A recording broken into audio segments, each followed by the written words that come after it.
everyone, in my previous video I talked about the Southern Colonies and the New England Colonies. In this video we will talk about the Middle Colonies, the Slave Trade, Mercantilism and Navigation Acts.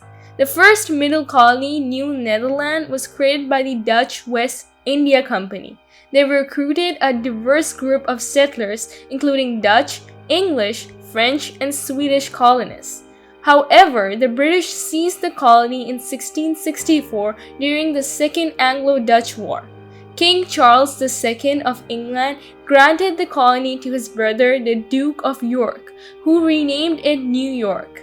New York had a more positive relationship with Native Americans compared to other colonies. The diverse economy of New York included small-scale farming, producing crops such as wheat, corn, and tobacco. Merchant shipping involved transporting goods such as agricultural products, manufactured goods, and raw materials between colonies and other countries. Ironworks were another important industry with the production of iron tools, weapons, and household items. In 1681, William Penn, a Quaker, established Pennsylvania as a place for religious freedom and tolerance. It was established as a haven for Quakers, but it attracted people from various religious backgrounds, making it a diverse colony. Pennsylvania had an excellent harbor in Philadelphia, which became a major center for trade and commerce. Pennsylvania acquired land from Native American tribes through treaties and negotiations.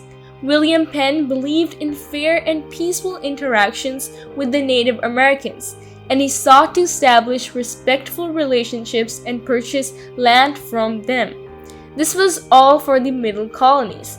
Now we will talk about some things that existed in all colonies. First, let's talk about the Transatlantic Slave Trade.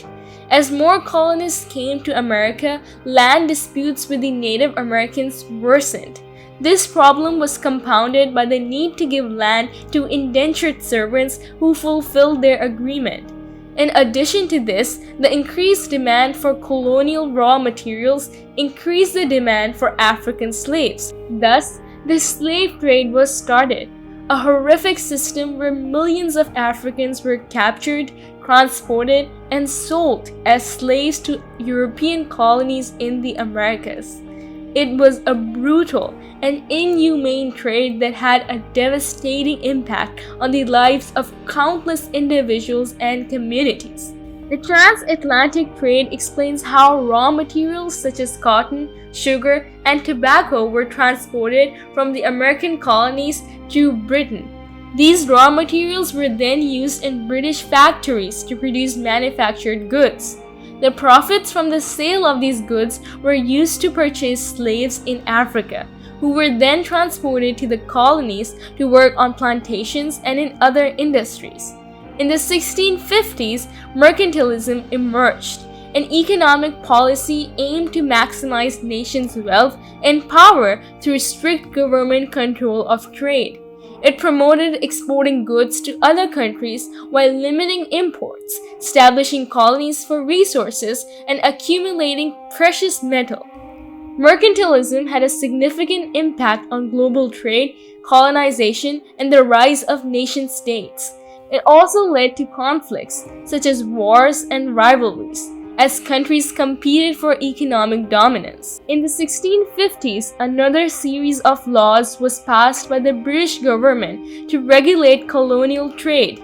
This was called the Navigation Acts. These acts required that colonial goods be transported only on British ships and sold primarily in British markets. The purpose of these acts was to ensure that the colonies remained economically dependent on Britain and to protect British merchants and industries. In response to this, the colonists protested because they felt their economic freedom and ability to trade with other countries were being restricted.